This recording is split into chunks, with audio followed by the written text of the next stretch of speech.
Il est sorti la semaine dernière, mais je voulais vous en parler en détail, en haut, en long, en large et en travers. C'est l'événement chez Vestron, c'est le nouveau G.I. Joe, une histoire complète.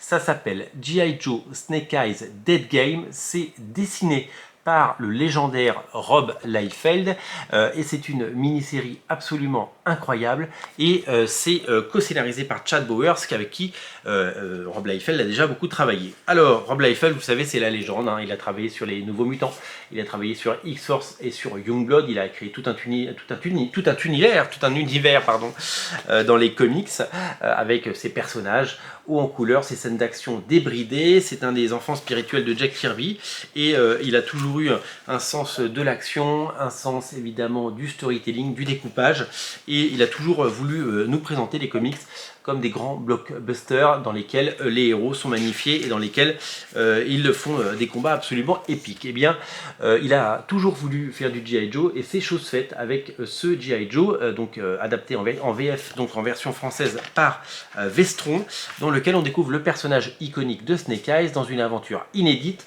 qui va évidemment nous emmener sur les chemins de l'action et de l'aventure. Alors, c'est vraiment un comics jouissif à tout point de vue, le dessin est une régalade, et c'est un comics 100% action avec toujours des dialogues assez sympathiques et une galerie à la fois de rencontres et de personnages connus et iconiques, des personnages issus évidemment de la série G.I. Joe.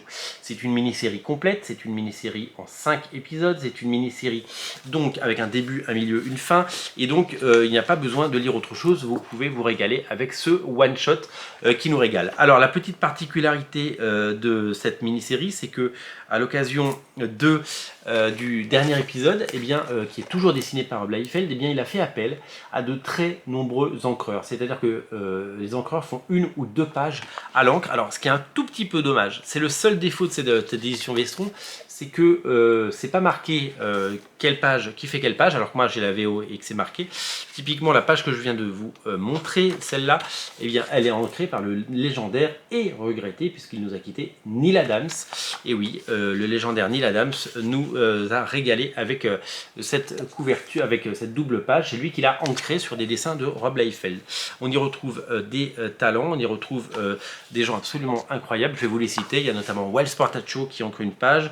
Il y a des gens comme Philippe Tan, Ed Piskor, Jim Rugg, Ryan Otley, il y a donc Neal Adams, on l'a dit, Tom Scioli, Marat Michaels, Kevin Eastman, je vais vous trouver la page de Kevin Eastman, c'est très sympa, Eric Canet, Dan Panosian que j'adore, Dan Fraga, Jerry Ordway, etc., etc. Je vais vous trouver la page, elle est assez étonnante, on reconnaît très bien la patte de Kevin Eastman. Voilà, c'est super chouette de voir ce que Kevin Eastman propose sur du Rob Liefeld, c'est toujours étonnant, et voilà, ça fait toujours des très jolies pages.